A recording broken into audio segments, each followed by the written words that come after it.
Estimados estudiantes, soy el profesor Francisco Solórzano. A continuación resolveremos el problema 1411 del libro de texto. Dice que un disco dieléctrico circular de radio A posee una densidad de carga superficial sigma. El disco se hace girar a una velocidad angular constante, omega, alrededor de un eje que es normal a la superficie del disco y pasa por su centro. Suponer que la distribución de carga no se altera por la rotación y encontrar la inducción en un punto arbitrario sobre el eje de rotación. Al eje de rotación le llamaremos eje Z. En el inciso B, ¿cuál es el valor de la inducción en el centro del disco? El centro del disco sería el origen. Solución. Bien, antes de entrar en detalle sobre la solución, tuve una pequeña plática con uno de ustedes y me pareció importante enseñarles un poquito de animaciones en matemática. Utilizaremos un comando llamado manipulate. Vamos a hacer una gráfica en 3D. Un cilindro de color amarillo. Resulta que para el cerebro, si mostramos una serie de imágenes una tras otra en determinados tiempos, estas pueden darle la impresión de algo continuo. En este caso, el cilindro tiene su eje en los puntos 0, 0, 0, el origen, y un punto 0, 0, 0.01 en cierta unidad. Esos dos puntos me dicen dónde queda el eje del cilindro. El radio del cilindro es 1. Si compara la altura con el radio, el cilindro es bastante bajo. Es decir, que lo puedo aproximar a un disco, como en el problema.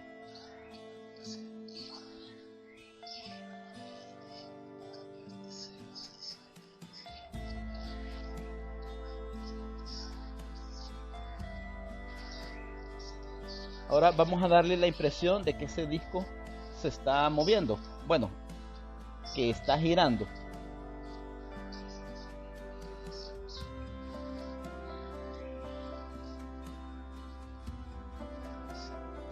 Vamos a agregar un polígono de color azul. Ese polígono va a ser de 4 lados.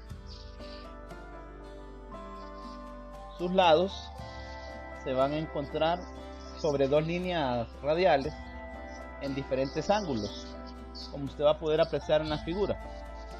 Uno de los lados es 0.6 coseno de pi sobre 10t, eso en X. En Y, 0.6 seno de pi sobre 10t, y en Z, 0.02. Recuerde que el disco llegaba hasta 0.01. Ahora, como el polígono lo dibujamos después, este se sobrepone al disco y necesitamos que esté un poquito más arriba para que se note bien. Otro punto es en X, 0.5 coseno de pi sobre 10t. En Y, 0.5 seno de pi sobre 10t. Y siempre la misma altura en Z, 0.02. Los otros dos puntos que están en la otra línea radial, 0.5 coseno de pi sobre 10 t más 1, va a estar un poquito adelante en el ángulo. Eso en X. En Y, 0.5 seno de pi sobre 10 t más 1. Y en Z siempre 0.02. El punto final, 0.6 coseno de pi sobre 10 t más 1 en X. En Y, 0.6 seno de pi sobre 10 t más 1, y la misma altura Z.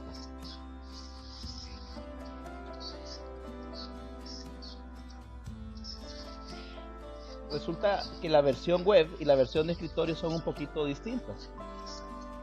Por eso no veo que en realidad esté girando el disco todavía. Lo que voy a hacer es que cambiaré al comando animate para que este arranque automáticamente ya que es más adecuado para la versión web. Siempre tenemos la gráfica en 3D, el cilindro de color amarillo que hace el papel del disco, luego el polígono color azul, y vamos a agregar algo. Vamos a agregar ahora un vector.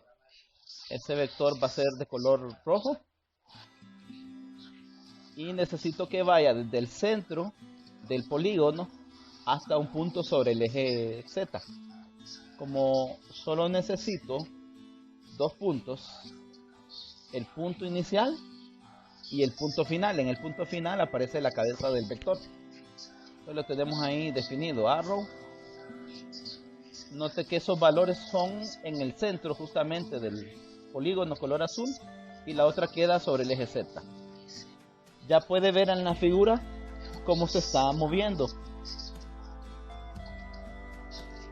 Bien, la velocidad tal vez no es la adecuada, eso depende de varias cosas, como de la conexión que tengo. Si tengo una conexión lenta, va a cambiar lentamente. Si mi conexión es buena, pues se va a mover en forma adecuada. Se pueden arreglar esos detallitos jugando con la velocidad. Le puedo subir la velocidad, a ver qué ocurre.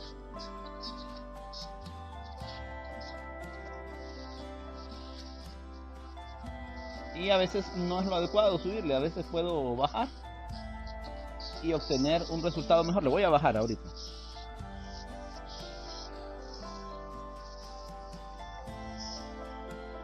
A ver, ya está cambiando. Parece que se ve mejor resultado, ¿va? Bajándole un poquito la velocidad. Como le digo, funciona un poquito diferente la versión de escritorio y la versión web. Así que uno debe configurar en la velocidad que le funcione mejor. Bien, le vamos a agregar más elementos a esa animación.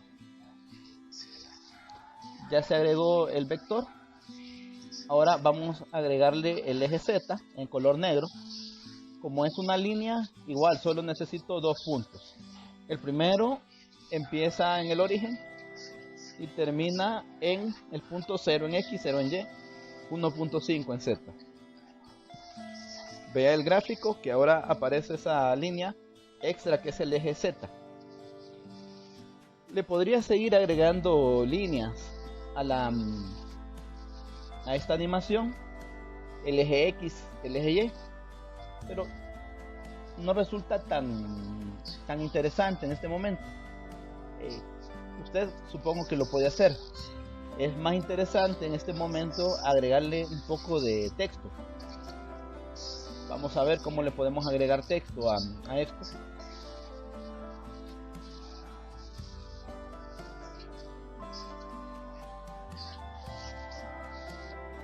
Bueno, note que se encuentran lo mismo que antes. Lo único que le vamos a agregar es un texto. El texto sería algo para el origen, algo que indique el eje Z y algo que indique que ese vector es R. Entonces tenemos ahí el texto, miren, el estilo.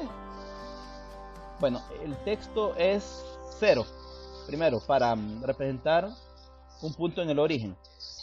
El estilo es grande, en negrita y color rojo.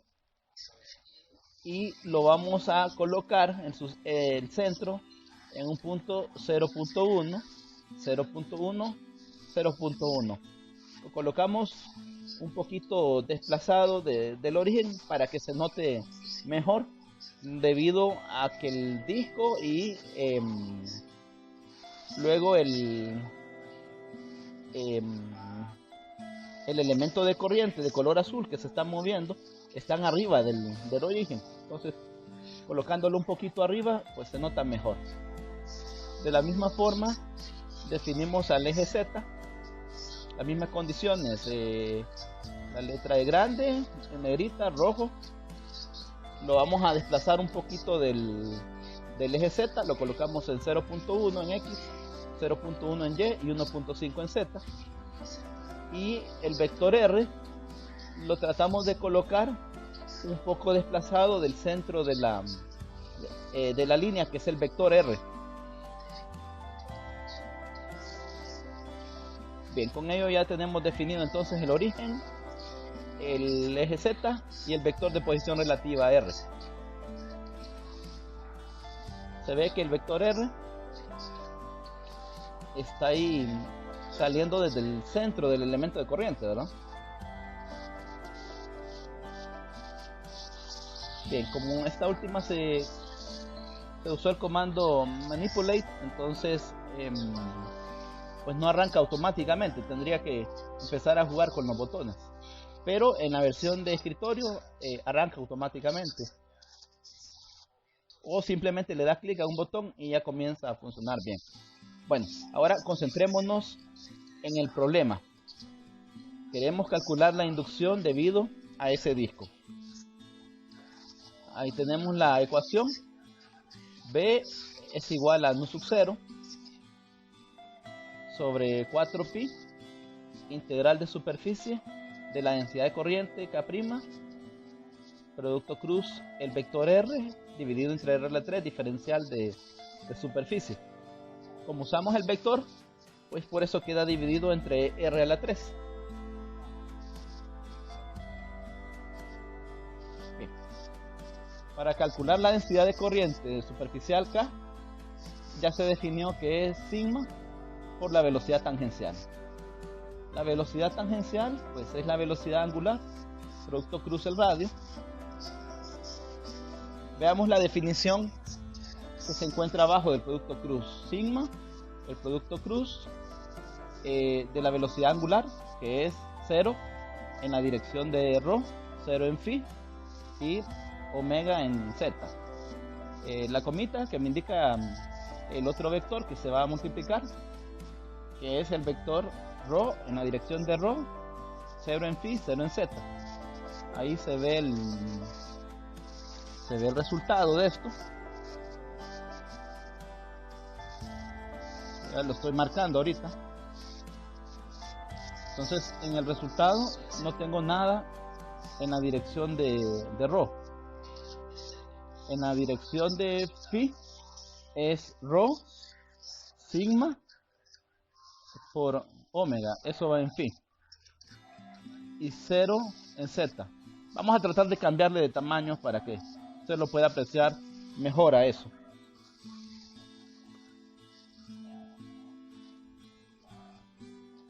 Entonces en la parte de estilo buscamos el tamaño, aparece en 13. Vamos a cambiarle el tamaño a un 24 para que se note igual a lo demás. Esto solo es un detalle, ¿verdad? Vamos a ver, ahí ya agarró el valor.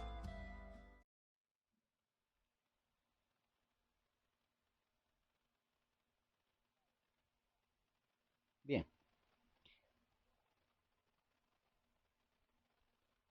Ahora vamos a definir el vector R grande, el de posición relativa.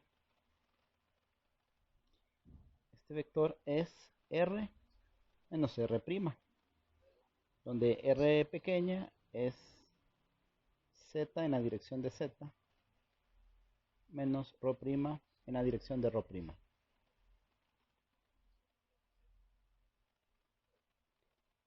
Definimos el vector R y ahí tenemos el producto cruz. El resultado sale bien en coordenadas cilíndricas. Solo debo de tener el cuidado de escribir primero la componente en ρ, luego en phi y por último en z. Salió un poquito pequeña la respuesta, ¿verdad? No hay componente en phi, es lógico, porque la densidad de corriente K va en phi.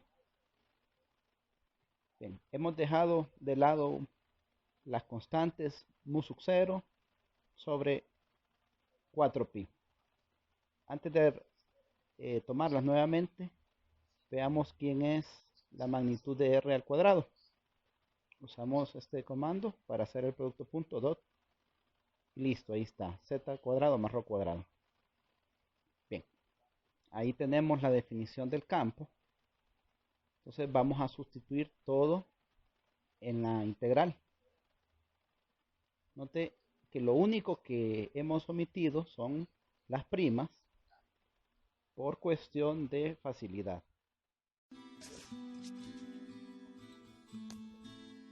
Vamos a reajustar aquí para que se note todo el integral de un solo. Bueno, aún así no se nota de un solo. El vector de área es rho de phi. Ahí ya se sustituyó todo y obtenemos el resultado. Vea que en este resultado aparece un raíz de z cuadrado, pero hemos trabajado únicamente con los valores positivos de z. Entonces me interesa poder simplificar eso. Uso el comando simplify y le digo que z tiene que ser mayor que 0. Ese símbolo de porcentaje que hay previamente significa que es justamente la respuesta anterior sobre la que va a actuar el comando, y solo lo puedo utilizar otra vez si es justamente la respuesta anterior. Si fuera otro orden de respuestas, pues no me funcionaría esto. Bien, el resultado lo podemos ver en esta línea que he marcado. Esa es la respuesta para la primera pregunta. Luego en la siguiente pregunta, la inducción en el origen. Ahora lo que debo de hacer es decir que z vale 0. Bien, en esta línea tenemos el símbolo de división y a la par un punto. Esto se define como una regla de sustitución. En esa regla de sustitución le digo que z tiende a 0 para poder evaluar en el origen.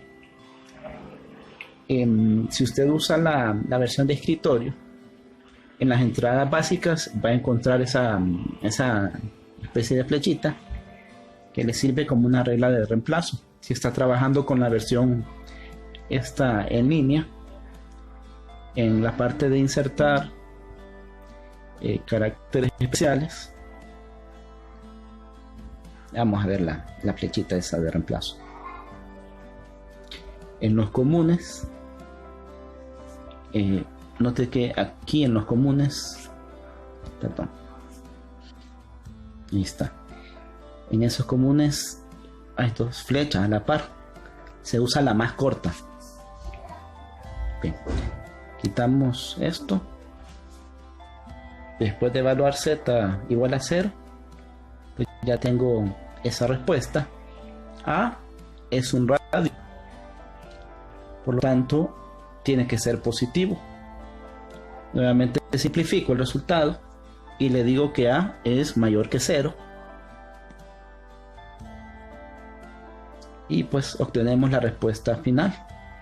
Note que no hay componente en rho ni en phi, solo tenemos componente en la dirección de z. Muchas gracias por su atención.